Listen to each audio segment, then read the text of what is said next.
Il y a 20 ans, à Laon, le POMA était inauguré après bien des débats. Son coût, considéré comme trop élevé et les nuisances potentielles, avaient cristallisé les oppositions. Avant, dans un instant, de dresser le bilan de ces 20 ans d'exploitation, revenons sur les débuts du POMA, car bien sûr, il y a 20 ans, François Picardy qui y était.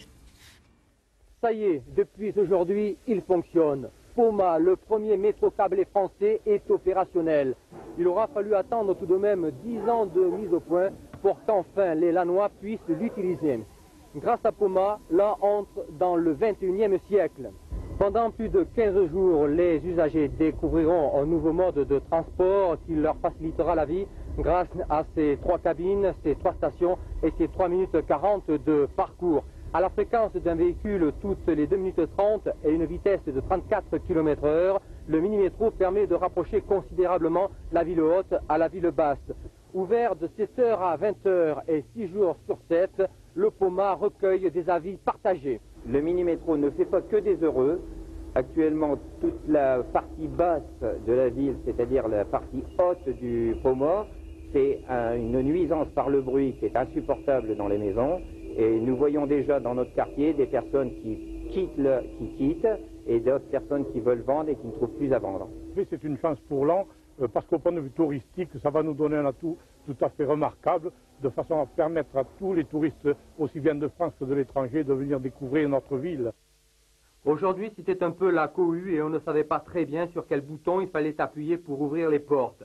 C'est souvent que la poignée d'alarme était effleurée. Quoi qu'il en soit, les habitués du métro parisien n'avaient rien à envier aux utilisateurs du POMA. Moi, je le trouve tout à fait intéressant. C'est notre premier voyage, c'est un peu le voyage de gadget. Mais je pense qu'il faudra avoir l'usage, mais ça me paraît moyen de locomotion tout à fait intéressant. Il y a déjà une chose qui me paraît curieuse, c'est que les gens descendent du côté où les autres montent. Ça me paraît un peu le fourbi, quoi. On est un peu bousculé aujourd'hui, mais je pense que ce sera bien.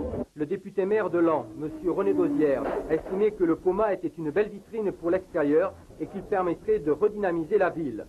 Quant à France Mathieu, qui représentait le président du conseil régional, elle s'est inquiétée pour le coût de fonctionnement et a estimé que la prochaine municipalité, quelle qu'elle soit, devra faire en sorte de rentabiliser au maximum le POMA. Mais toutes ces considérations n'atteignaient pas les enfants qui ont eu l'impression de faire des tours de manège. Le POMA relie la ville haute à la ville basse de Laon, une installation unique en France. On en compte une autre en Italie. Si le POMA représente une certaine charge financière pour la ville, il reste néanmoins très pratique pour ses usagers. Ambiance et bilan sur place avec Laure Bignalet et Rémi Vivenot. Allez hop, un petit tour en POMA. 20 ans que ces drôles de cabines grimpent et dévalent inlassablement la butte de Laon. Lancée très exactement le 4 février 1989, elle se faufile depuis entre les maisons pour relier ville basse et ville haute. Mais entre métro et funiculaire, on hésite toujours, sauf les spécialistes. C'est un funiculaire tiré par câble. En fait, c'est un funiculaire sur rail tiré par câble. Pour votre sécurité, veuillez vous tenir éloigné de la bordure du quai. Merci. 500 000 personnes empruntent le POMA chaque année. Pour 1,10 € l'aller-retour, sécurité, rapidité et fréquence. Les polémiques vives à l'époque de sa création sont oubliées. Désormais, l'engin fait partie du paysage local et même de la carte postale touristique de la ville. Est-ce que vous l'utilisez fréquemment, ce POMA? Très souvent. Je trouve ça très joli, ça pollue pas et en plus on peut admirer le paysage. Donc je trouve ça génial. À quoi il vous sert en fait? À monter et à descendre. Bon, on en a besoin, c'est incontournable. On a une vue magnifique sur la cathédrale surtout. Ça c'est important? Oui, pour nous oui. Il reste que son exploitation coûte assez cher. Les recettes couvrent seulement 25% des frais, mais le service est plus performant, il est vrai, que celui d'un bus. Il fallait un moyen de transport un peu particulier pour une ville un peu particulière. Parce que c'est une ville à 2 étages, difficile d'accès pour sa partie haute.